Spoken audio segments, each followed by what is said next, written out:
My parents transferred the jewelry shop I'd worked at for 10 years to my sister. I simply said, "Handle it yourself." Now they're calling me in a panic.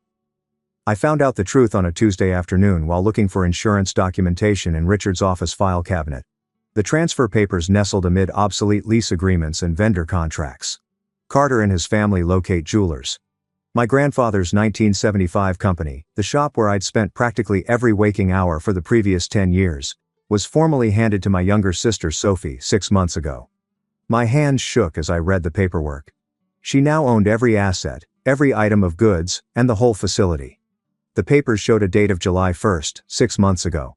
They kept this a secret for 6 months while I worked myself to exhaustion, believing I was creating my future. I gently put everything back in its place and headed back into the sales floor. Richard stood at the repair counter, looking at an antique Cartier watch under his loupe. Helen assisted a customer in selecting an engagement ring. Sophie sat at the desk beside the window, browsing through her phone as usual. Neither of them glanced up. The business has been my entire universe since I graduated from high school. While my buddies attended college, I remained behind to study the business from the ground up: gemology, metalwork, customer service, accountancy, and inventory management.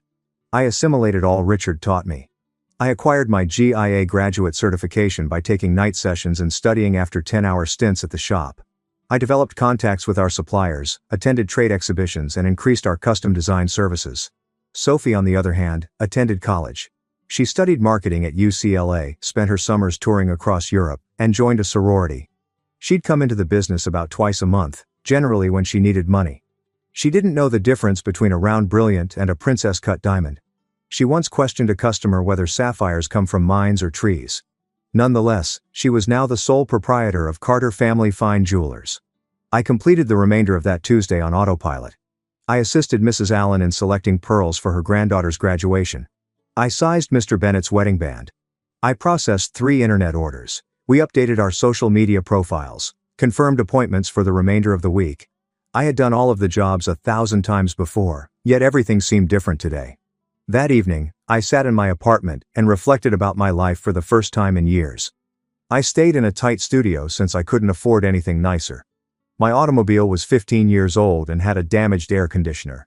My savings account had exactly $4,500. I hadn't had a vacation since high school. I worked an average of 70 hours every week, which included weekends. I accomplished all of this without receiving a wage. The agreement had always been for me to earn equity in the family firm. Richard stated that I was investing in my future. He assured me that the shop would soon be mine, and that I would earn my inheritance through hard work and commitment. I had believed him. I'd given up everything in my 20s, including my social life, relationships, and prospects, in the belief that it would secure my future. Wednesday morning, I awoke with complete clarity. I was not furious. I was not injured. I was finished. I dressed, went to the business, and arrived at my normal 6:30 a.m. I brewed coffee in the back room while looking up templates on my laptop. By the time Helen and Richard arrived at 8 o'clock, I had written my resignation letter and created a comprehensive handover document. "Good morning, sweetie," Helen said, placing her coat in the back. "Did you remember to call about the showcase lighting? We need to talk. I told you. All of us, including Sophie." Richard frowned. "Sophie doesn't come in on Wednesday. You are aware of this. Call her. This is of direct significance to her." Something in my tone made them both pause. Richard took out his phone without resistance. Sophie entered 20 minutes later, unhappy that she had been summoned. "This better be important, Chloe," she remarked. "I have a Pilates class at 11. I set 2 copies of my resignation letter on the counter. One for Helen and one for Richard. I am quitting from Carter Family Fine Jewelers. Effective immediately." The quiet lasted for several seconds. "What?" Helen's voice came out as a whisper. "I'm quitting. I won't be working here anymore." Richard eventually took up the letter and immediately scanned it. "Chloe, what is this about? Has something happened?" "I discovered the transfer documentation. I know you handed over the business to Sophie." Helen's face became pale. Sophie seemed perplexed. Apparently, she had no idea. "I did not know." "Honey, we were going to tell you," Helen began. "When?" "After another year of working 70-hour weeks, I hit 30 and realized I had given you a decade for nothing." Richard raised his voice, saying, "It's not nothing. You have learnt vital skills. You've had the opportunity to learn what I could have while earning money." I maintained my voice level. "You lied to me. For years you assured me that I was striving toward ownership. You made me believe that my future was here. We never guaranteed anything in writing, Richard stated. And I watched him go to business mode. You choose to work here. Nobody coerced you. The coldness of his comment clinched the deal for me. You're totally correct. I elected to work here, and I am now choosing to go. You cannot simply forsake the family business. Helen's voice crackled. This is not my family's business. The legal records state that it is Sophie's business. I turned to face my sister. Congratulations on the inheritance. I hope you enjoyed it. Sophie had been silent during the conversation, but suddenly she spoke out. Chloe, I did not ask for this. Helen and Richard considered. I do not care what you ask for, or what people think. This is what occurred, and I am done. I removed a large folder from my luggage. This includes passwords for all of our accounts, contact information for our top suppliers, details on ongoing orders, customer preferences, forthcoming appointments, and maintenance schedules. Everything you need. Richard's countenance changed from fury to terror. Chloe, be reasonable. You cannot abandon us like way. We have a Morrison anniversary celebration order due next Thursday. The Kin's bespoke engagement ring requires final approval. Mrs. Miller's estate valuation. These are company concerns that the owner should address. I looked at Sophie. You are the owner. Handle them. Sophie remarked, I don't know how to do any of that. Then learn. I did. I gathered my personal belongings from the back office, including a few books, my favorite mug, and a photograph of Grandpa Lawrence from before his death. Everything else belongs to the shop. I strolled into the store one last time, past the display cases I'd set up, the repair bench where I'd spent many hours, and the design table where I'd drawn unique pieces for clients. Please, Chloe, Helen called after me, we can debate this. We can figure something out. I hesitated at the doorway. There is nothing to discuss. You made your decision, and I'm making mine. The first several days felt odd. I slept after 6 a.m., for the first time in years. I went to the grocery shop on a weekday morning and was amazed by how empty it was. I read a whole book in one afternoon. I forgot what day it was since it no longer mattered. My phone continually rang. Helen phoned every several hours, leaving voicemails that ranged from guilt trips to bargaining. At the very least, come in part-time. What about merely doing the repair work? Think of our customers. I didn't respond. Sophie texted me every day. The majority of her texts were anxious queries. How can I utilize the inventory system? What exactly does rhodium plating mean? I'm at a loss for words when a consumer asks about clarity grades. I did not react. Richard did not respond at all, which told me all I needed to know about his pride. On day 5, I began job hunting. I revised my resume to reflect my GIS qualification, metalworking abilities, and customer service expertise. Within 2 days, I had 3 interviews set with competitive jewelry businesses in the region. They were all astonished to find that I was accessible. We heard you were going to take over your family's firm, stated the manager of Prestige Gems during my interview. Plans have altered, I said simply. By the end of the week I had received 2 job offers. Both provided genuine salaries, paychecks with benefits, and paid time off. The premise seemed weird. One employment was with a high-end shop in Beverly Hills. The other was with a jewelry designer who specialized in bespoke engagement rings and wanted someone to help manage her expanding business. I was leaning toward the designer role until Richard phoned. It was Thursday evening, 6 days after I had walked out. His name appeared on my screen, and I nearly didn't respond, but curiosity got the best of me. Chloe. His voice seemed strained. We need to discuss. Do we? The Silverman account. They are threatening to leave. David and Laura Green have shopped at Carter's for 37 years. They had purchased engagement rings, anniversary presents, and family artifacts. Ruth visited us quarterly to have her jewelry cleaned and examined. David bought her a new item for each birthday and Christmas. They spent around $45,000 each year with us, making them one of our top 5 clients. Why are they leaving? I inquired, even though I already knew.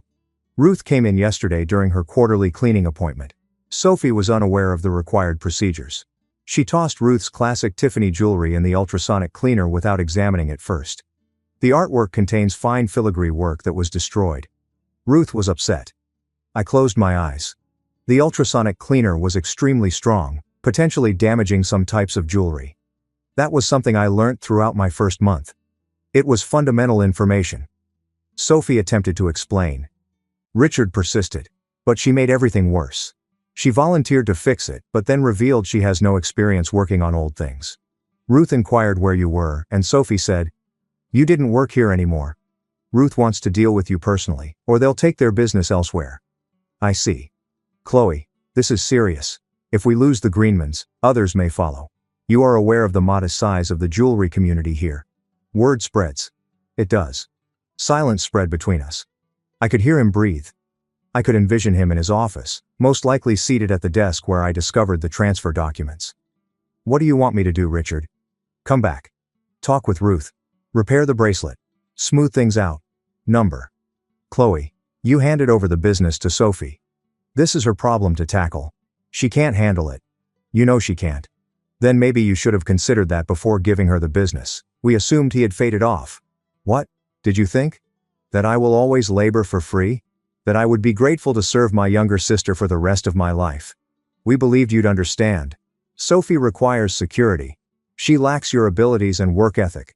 The business will provide her with stability." Something about the phrase made me giggle. A harsh, unpleasant sound. "So, because she is less capable, she is entitled to inherit everything. That is your logic. That's not what I intended.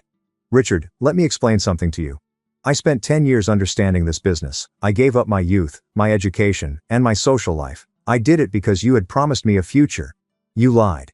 And now that your deception is coming up with you, you expect me to bail you out. This isn't only about me. This is about the family's legacy. This firm was created by your grandpa. Don't you care about that? Nobody cared more about it than I did. But Grandpa is no longer alive, and his business appears to have been taken over by someone who cannot even securely clean a bracelet. That was not my doing. Chloe, please, I am requesting your assistance, yet I am declining." I took a breath. "But I'll offer you some free advice. Tell Sophie to contact Lena Hughes at Heritage Jewelry Restoration. Lena specialized in old items. She will be able to fix the Tiffany bracelet. It will cost you, but she is worth it." "What about Ruth?" "She wants to speak to you. Ruth has my number. If she contacts me directly, I'll speak with her, but I won't go inside that business to solve your concerns." "This is petty, Chloe. This is not like you." "You're correct. The old Chloe would have run as soon as you called. The old Chloe would have corrected everything, asked for nothing, and continued to labor for free. However, Chloe does not exist anymore. You murdered her when you went forward with the transfer paperwork." I heard him inhale hard. "We did not fabricate anything. It was a family choice. A familial choice that I was not involved in." Interesting definition of family. "Your mother and I had a long discussion about it. We did what we felt was best. Who is it best for? Definitely not for me." He was silent for a long time. "What do you want, Chloe?" "Money. We can put you on a salary. $25 per hour. $25 per hour. I have a GIA certificate and 10 years of specialized expertise. I've been offered $50 per hour plus perks, and a percentage on sales." Another lapse in stillness. "Who offered you that? Does it matter? Are you genuinely planning to work for our competitors?" "They're not your competitors. They are my employers. There is a distinction. Chloe, I'm asking you once again. Come back. We can figure it out. We can create a contract that provides you some ownership. A genuine wage. Partial ownership. Richard, I already own it. I built half of the shop's worth. The custom design service currently generates 30% of your earnings. I began it. The social media presence attracts younger clients. Me. Our association with Emerald City Gems allows us preferential access to premium stones. That took me 4 years to cultivate. Then don't toss it all away. I am not throwing anything away. You already did this when you signed the paperwork. So this is vengeance. You're going to stand by and watch the business fail."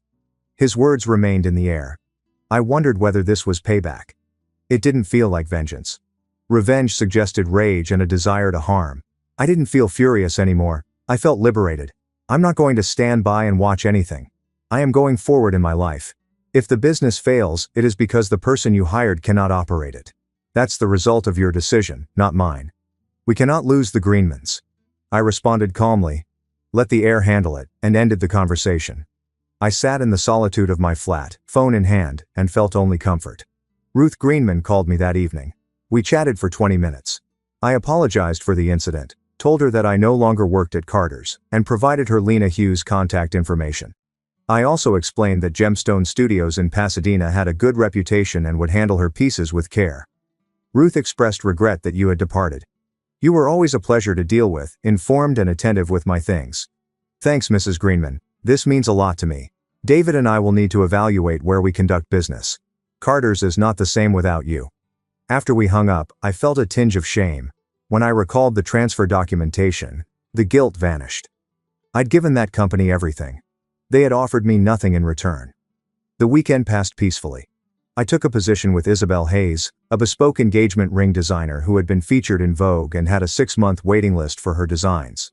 My starting date was planned for the following Monday. The annual compensation was $90,000, plus a commission on any designs I contributed to. It provided health insurance, 2 weeks vacation, and a 401k match. I had been working for free for 10 years. Now, I was earning $90,000. The week before I started my new work seemed strange.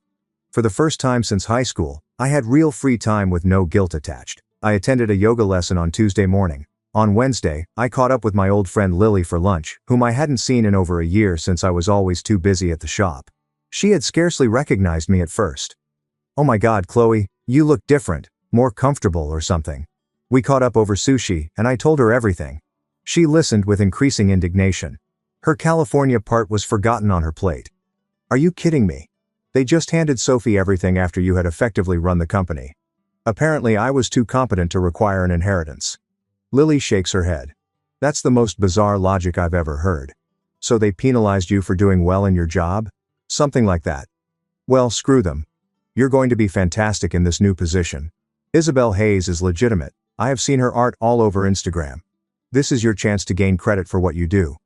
She was correct. On Thursday afternoon, I headed to Isabel's studio in Silver Lake to sign my job contract and be orientated before my formal start day. I felt something change inside me as soon as I went inside her workstation. The studio was light and spacious, with floor-to-ceiling windows that let in beautiful natural light. Her design table was orderly yet lived in, with designs tacked on a large corkboard and jewels arranged in little glass dishes. "Chloe. Welcome." Isabel was in her early 50s, with silver-streaked black hair twisted up into an untidy bun and paint-stained fingers. She wore jeans and a basic black t-shirt, which was a stark contrast to the traditional business gear my mother insisted on at Carter's. "Come in and let me show you around." She took me through every detail of her procedure. Unlike my father, who hoarded information as if it gave him power, Isabel freely shared everything. She gave me her supplier contact information, pricing algorithms, and client management system. She showed portfolios of previous work and described her design concept. "I believe in partnership," she explained. "You're not simply here to carry out my vision, I want your thoughts and creativity. Some of my finest work has resulted from brainstorming with my staff." We spent 3 hours together that afternoon, and she asked about my experience, training, and the styles I was drawn to. When I mentioned my interest in incorporating vintage elements into modern designs, her eyes lit up. "That's exactly the kind of fresh perspective I need. I've been wanting to expand in that direction, but haven't had the time." She took out a folder and said, "Look at these potential clients who've contacted me about redesigning inherited jewelry. I've been turning them down because I don't have time, but with you here, we could build an entire service line around this." My mind was already racing with possibilities. We could offer consultations where clients bring in their heirloom pieces and we discuss options for modernization while preserving sentimental elements. Some people just need a refresh, such as turning a vintage brooch into a pendant, while others may want something completely new with the original stones. And you have the technical skills to work with antique settings and delicate pieces. This could be huge for us. She grinned. "I'm so glad you applied here. When I saw your resume, I couldn't believe you were available. Your family shop has a solid reputation." "Head," I corrected gently. "It's now under new management." "Their loss," Isabel said simply. "Seriously, Chloe, I've been in this business for 28 years. I recognize talent when I see it, and I know that when someone has been undervalued, they will thrive here." I left her studio feeling lighter than I had in years, perhaps ever. This was what work was supposed to feel like. Energizing rather than draining, collaborative rather than isolating, and appreciated rather than taken for granted. Sophie arrived to my flat on a Sunday afternoon. I nearly didn't answer the doorbell, but she yelled through it. "Chloe, please. I just want to chat." I opened the door. She looked exhausted, hair pulled back messily, no makeup, dressed in sweatpants, so different from her usual polished appearance. "Can I come in?" I stood aside. She walked in and immediately started crying. "I can't do this. she sobbed. I don't know what I'm doing. Every day is a disaster. Mr. Allen came in yesterday about his wife's ring repair and I didn't know what he was talking about. I couldn't find the paperwork, so he got angry and left. Mrs. Miller called about her estate appraisal appointment, and I didn't know what information I was supposed to gather. Sophie continued. Why did they do this? I never wanted the shop. I don't know anything about jewelry. I can't tell good stones from mediocre ones. I don't understand half of the terminology. A customer asked me about conflict-free diamonds yesterday, and I had no idea what she meant. Did you ask Helen and Richard why they transferred it to you? She nodded, wiping her eyes. They said you were strong enough to make your own way. They said I needed the security more than you did. They said it didn't matter because you'd still be running everything anyway. There it was. The truth was revealed. They gave Sophie ownership because they assumed I'd keep doing all the work regardless. They counted on my loyalty, dedication to Grandpa Lawrence's legacy, and inability to walk away. What do you want from me, Sophie? Help, please. I'll pay you. We can make you a partner or something, and I'll split the ownership with you. No, Chloe. You came here because the firm is failing, not because you feel awful about what occurred. If everything was going well, would you be here asking to share ownership? She didn't respond, which was sufficient. Here's what's going to happen. I said. You have 3 options. First, you can continue to manage the shop yourself. Learn on the job, make errors, and lose clients. You might be able to figure it out eventually. Second, you may engage a professional jeweler to handle everything. It will reduce your profits, but the firm may survive.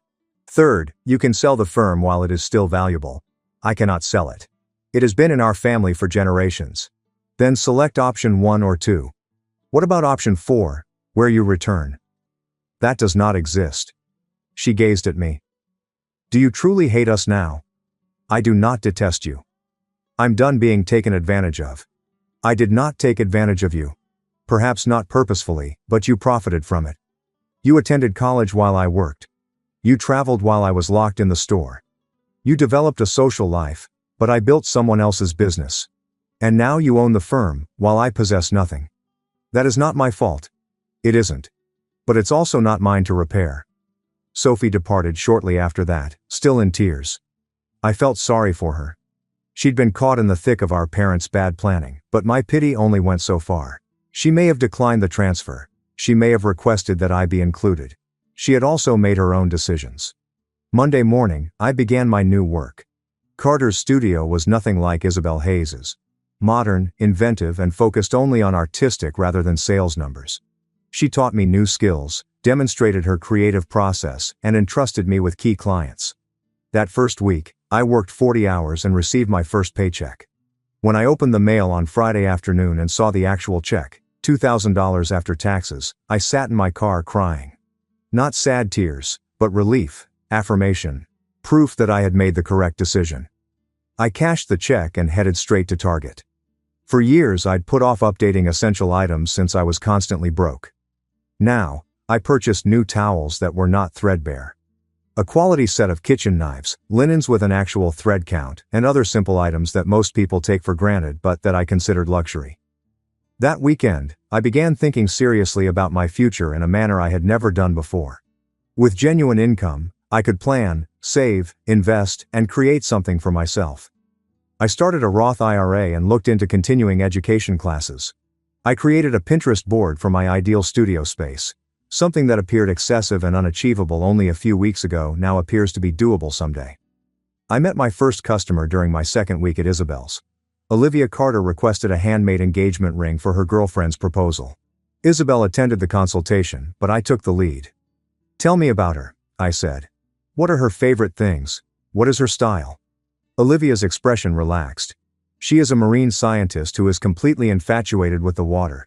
She wears a lot of silver and turquoise, however I'd want something more beautiful for the engagement ring. Something that reflects her hobbies while being polished enough for everyday wear. My thoughts immediately began to work. How about an aquamarine center stone? It is the hue of tropical seas, a clear blue-green.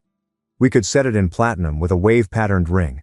Subtle enough to be timeless, yet important to her particularly. Olivia's eyes widened. That is perfect. That was exactly what I couldn't say but knew I needed. We spent an hour together drawing concepts and exploring stone alternatives. By the end of the consultation, Olivia had approved a design and made a deposit. After she departed, Isabel approached me. That was masterful. You read her correctly and offered her something personal without sounding trite. That is an uncommon skill. Thank you. I enjoy the puzzle aspect of it. Figuring out what someone truly wants, even if they are unable to communicate it. You're outstanding at it. I'm adding your name on the website as a designer. Clients may request to work with you specifically. My name appears on a professional website as a designer, not as the owner's daughter or the girl who works at Carter's. Chloe Carter, a jewelry designer. The calls from my parents persisted but were less frequent. Richard attempted fury. You are ruining your family for pride. Helen attempted guilt. Your grandfather would be very disappointed. Neither approach worked. 3 weeks after my departure, I learned via a mutual acquaintance that Carter Family Fine Jewelers had lost 4 big customers. The Greenmans, Kens, Millers and Bronson family were all loyal clients who had expressly requested me and were informed that I no longer worked there. I also learned that Sophie had recruited a manager, a recently retired jeweler called Jack Turner. He was competent enough to keep the firm going, but his pay and perks were drastically reducing their profit margins. 4 weeks later, Helen called in a new tone. Chloe, we need to talk about the financial situation. How about it? The firm is floundering. We've lost too many critical clients, and Jack's compensation is significant. We are barely breaking even right now. That is unfortunate. We were wondering whether you would be prepared to invest in the firm. We might offer you a share in return for funds if you agree to consult on critical issues.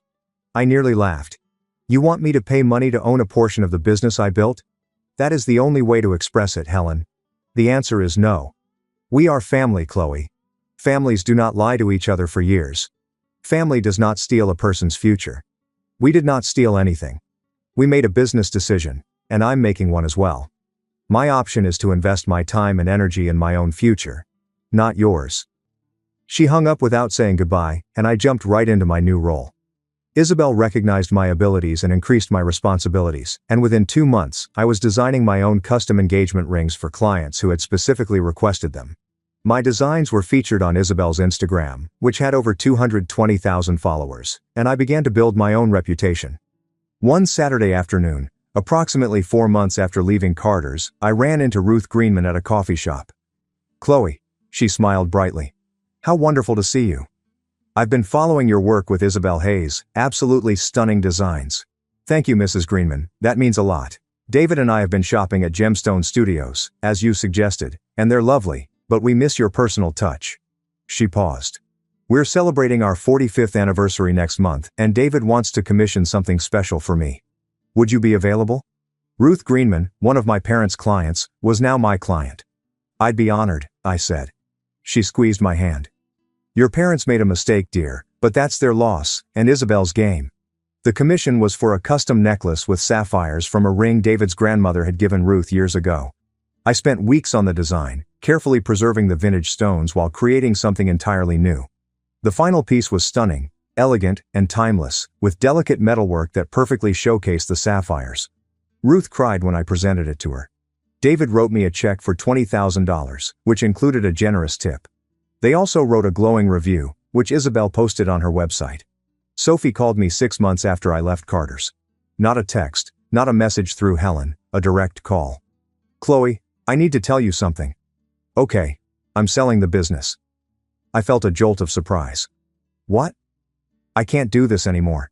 Even with Jack managing everything, I'm miserable. I dread going in every day. It's not my passion, and I'm tired of pretending it is. She breathed. Helen and Richard are furious. Richard isn't speaking to me. Helen keeps crying about Grandpa Lawrence's legacy, and she laughs bitterly. It's funny how now they care about family loyalty, and I'm sorry you're dealing with that. I'm sorry for putting you in an impossible situation, for giving you something you didn't want and expecting you to want it anyway, and for what it's worth, I should have said something when they did the transfer to make sure you were included. I knew it was wrong, but I was too selfish to speak up. It was the first real apology any of them had offered. Thank you for saying that. The sale should finalize in about 2 months. After fees and debts, I'll net around $900,000. I'd like to give you half. I hadn't expected that. Sophie, please. It's not about the money, it's about doing something right. You built half of the value of that business. You deserve half of the sale. We talked for another 20 minutes, and she told me about her plans. She was going back to school for a master's degree in environmental policy, which she had always been interested in. She seemed lighter, relieved. When the check arrived 8 weeks later, I stared at it for a long time.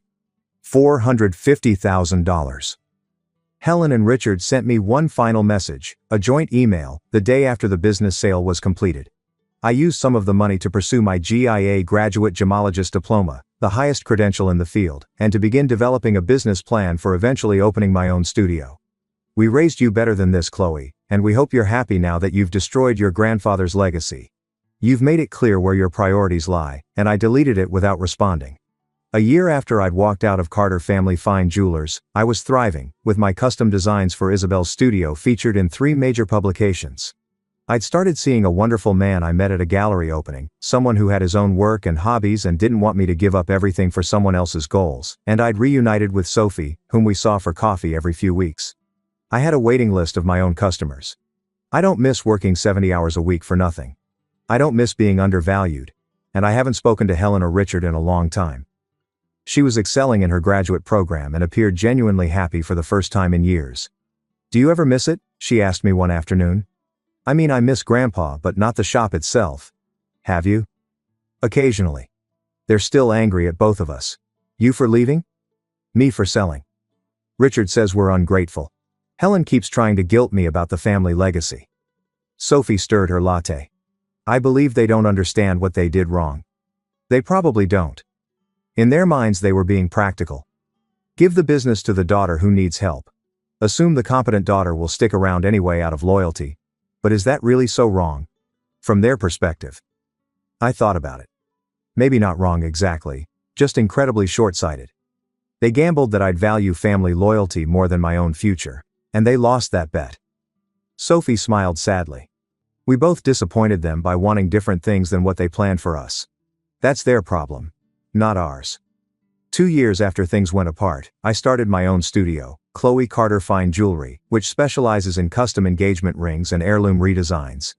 Isabel was entirely supportive of the move and was thrilled to see me strike out on my own.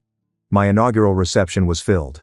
Ruth and David Greenman came, as did dozens of other clients I'd worked with over the years. Former suppliers I'd built relationships with sent congratulations. Isabel gave a tear-jerking speech about my talent and work ethic. Sophie also came, bringing her girlfriend Emily and a bottle of expensive champagne. "Congratulations, C." Richard called me 3 years after I discovered those transfer documents. It was a beautiful space in a good neighborhood filled with my own designs and vision, with number, lies or broken promises. Just me building something truly mine. My parents did not attend the opening because I had not invited them. It was the first time we'd spoken since that conversation about the Greenman account. "Chloe, Richard, I saw an article about your studio in Los Angeles magazine, and your work is very impressive. Thank you, and I wanted to apologize. Your mother and I handled things badly, making assumptions about what you wanted and what you'd accept, and we were wrong. I waited. We thought we were doing what was best for the family. We thought giving Sophie the security of the business made sense because you were always so capable. We didn't realize we were taking advantage of you." "No, you didn't. Can we try to rebuild our relationship? Not the business relationship, the family one?" He cleared his throat. I looked around my studio at the designs I'd created, the life I'd built, the future I claimed for myself, and everything I'd accomplished in the 3 years since leaving Carter Family Fine Jewelers. "Maybe," I said, finally, "but it's going to take time, and it starts with you understanding that what you did wasn't just bad business. It was betrayal." "Do you? Because you're apologizing after I've become successful. Would you be calling if my studio had failed? If I'd ended up broke and struggling?" He didn't answer right away. I'd like to think I would've, but honestly, I don't know. At least that was honest. We talked for a few more minutes and he told me about retirement and how strange it felt not to have the shop anymore. Helen was volunteering at a local museum. They downsized to a smaller house and life had moved on without me. Before we hung up, he remarked, "Your grandfather would have been proud of you, Chloe." Those remarks meant more than they probably should have, because I'd spent so much time working for Grandpa Lawrence's legacy, trying to respect his memory by protecting what he'd established. It required a lot of guts to start your own firm from scratch. After we hung up, I sat in my studio as evening light filtered through the windows. My phone showed a dozen messages, clients confirming appointments, a supplier sending updated inventory lists, Isabel checking in on a collaborative piece we were working on, and I thought about Chloe. That version of me had believed her worth was tied to a business she could never truly own, to family approval she'd never actually receive, but this version of me knew better. I'd learned that walking away isn't giving up. It's sometimes the bravest thing you can do, and that family loyalty shouldn't necessitate self-destructive behavior. I'd learned that people who truly value you won't wait until you're successful to apologize for how they treated you when you weren't. Most importantly, I'd learned that building something of your own, even if it means starting from scratch, is worth more than inheriting something that was never really yours to begin with. The air can handle it, I told my father that day. He called in a panic, and I'd meant it because I'd become my own heir.